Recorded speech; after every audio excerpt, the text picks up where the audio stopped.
G'day Bomber fans, debut number 11 on the way. Vigo Visentini is set to come in and play his first game for the Bombers. Release the Vigo, as Sweaty Footy Enjoyer says in my comments after every VFL game.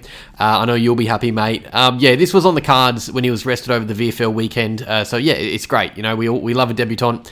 But on top of this great debut, there are some unexpected changes as well. We lose Goldie and we don't bring in much experience aside from that, so I'm going to go out on a limb and say this is one of the younger teams we will line up with for this season. So yeah, another week where the leaders of the club will be under the spotlight, but let's get into the team selections. Two changes. Fremantle see an opportunity to rest their ruckman. Sean Darcy is out of the side, and also Sam Switkowski, he's out with a hamstring injury.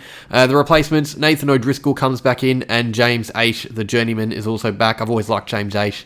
For the Bombers, Goldie is rested, Vigo comes in. The other change is Archie Day-Wicks, who is out, which we expected, and Ben Hobbs also we expected to come back in. The odd one for me is Dylan Shield. He's not in the side, he's on the emergencies. It means that we go on with not a hell of a lot of experience, and for Shield, I mean, yeah, this is a big omission, or not a mission, I guess, just a big lack of a promotion. You know, this has to pretty much spell the end of his Essendon career to him, you'd think, you know, if he's not getting a game now. And also, you know, same with Elijah Sardis.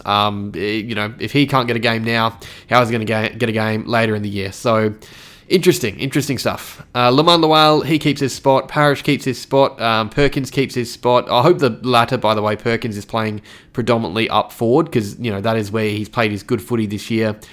He needs a big game.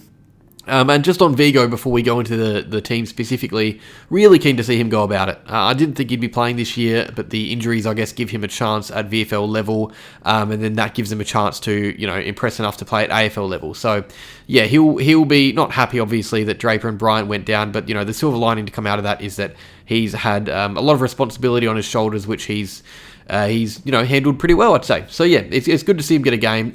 Look, is he ready? Probably not 100%. You know, and he's going to be going up against Luke Jackson, who's a gun. But yeah, I think we all really want to see Vigo at least trialled in the AFL. He's a great prospect for the future. Still only 19, so that's a baby for a ruck. You know, they don't develop to their early to mid 20s. Okay, the teams. It's another young black line: Roberts, Laverty, McGrath, Clark, Pryor, Johnson, Blackiston. You know, it's definitely an area to watch, and it's 100% under the pump. That's the reason, you know, we'll be watching. But some of the names there for the future is also another reason why we should keep an eye on the back six tonight, I guess. You got Roberts, you got Clark, you got Johnson. You know, that's three players that I can see being a huge part of the coming years for us. So, you know, we're already developing our backline pretty well. And I guess that the frustrating injury to come out of this year really is Lewis Hayes, because he'd be in that group if he didn't do his ACL. We all know how promising he is. But yeah, you know, those three, they'll be on show. Johnson wasn't far off a Rising Star nomination like last week, so plenty of, you know, big games left for him in the year to try and get that. You got the ground and got Lowell and Dersmer on the wings. Lowell's got a big battle on his hands. I didn't think he'd be in the team, to be honest, but he keeps his spot for the third week in a row, which, I mean, is good for him because it's a contract year, so you'd have to think he's close to doing enough. You got more youth in Caddy, Kako, and May in the forward line. You know, same thing as the defence. I think the defence, that's gelling really nicely. I'd really like to see these guys, you know, these three, more out of them, you know, to be impressed for the future, I guess. May in particular, you know, we got glimpses last week, but I'm keen to see him play again. Vigo in the ruck, you know, plenty of youth in the side in all areas, which is good.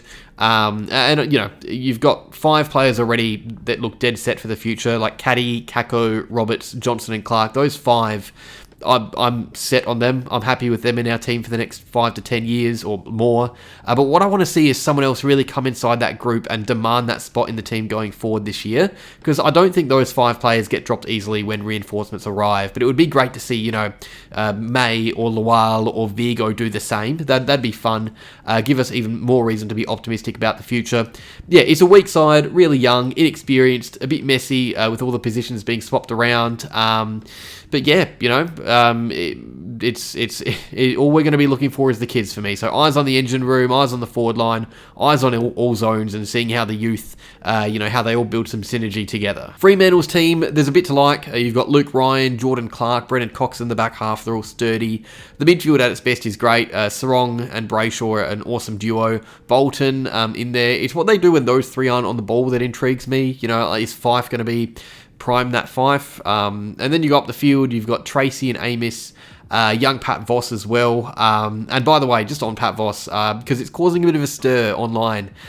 Look, it's obviously not, you know what, it's not even not ideal. I like seeing delisted players flourish at other clubs. Sometimes it's just footy. Like, you know, it's not like if we kept Voss, he would have been like this. Sometimes a change of scenery and a wake-up call, like a delisting, really gives a player a second wind, and that's what's happened here. You know, like when we delisted Voss, we picked up Caddy. It's kind of a win-win. We both get good young players out of it, Essendon and Fremantle. Voss gets an opportunity elsewhere. Yeah, it's hard to know that if we grabbed Caddy, if we kept Voss, we would have grabbed Caddy anyway. And yeah, sometimes players just fit better in other systems. I think that's probably going to be the case with Elijah Sardis as well. I'll talk about that probably a bit later. Yeah, I've got no doubts that, you know, Sardis will fit in and be a handy player when he's traded to another club. And you know, that we've picked up players doing that as well. Will Setterfield, you know, he wasn't doing much at Carlton. Peter Wright as Gold Coast was trade bait. Even Jai Caldwell to an extent. The Giants weren't unhappy to let him go. So yeah, it just happens. Players, you know, just suit. I was trying to say fit and suit at the same time. Fit and suit other systems better. Okay, so who's in a big game for this week? Starting off on a positive note with Will Setterfield. Yeah, this guy's in seriously good form. He's having such an awesome year and playing great negating roles. There's a chance he goes to Sarong or Brayshaw, you know, whichever one's having the better night, I think. But yeah, he could have a big say on whether or not the game's in control, and that's good because, you know, he's got importance in the squad this year, which is great. Next up, the next two really, I've put our captain and vice captain under the microscope. I don't know if Merritt's carrying something. I don't think he looks 100%. Let me know what you think in the comments. But the week before the bye, if he's playing, we got to see both Merritt and his vice-captain McGrath just be better than they were against the Cats.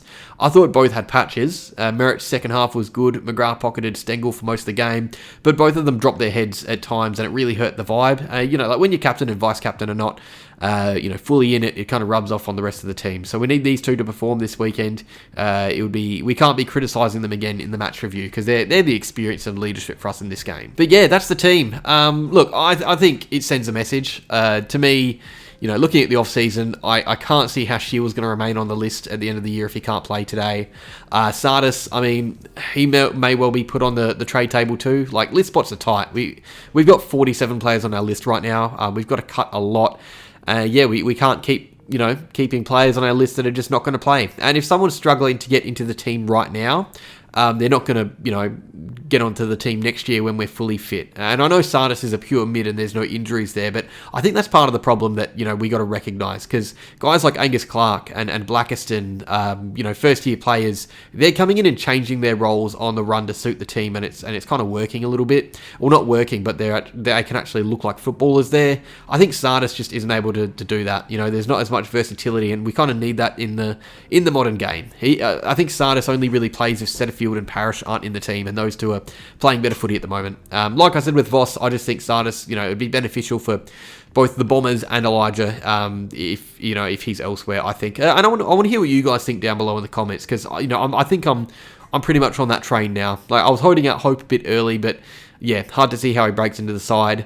Anyway, that's the team. Lots to talk about. Vigo, Shield on the emergencies, or even Reece Unwin on the emergencies. Haven't even touched on that. So, yeah, lots to talk about. Cheers for watching. Like, subscribe, and go Bombers.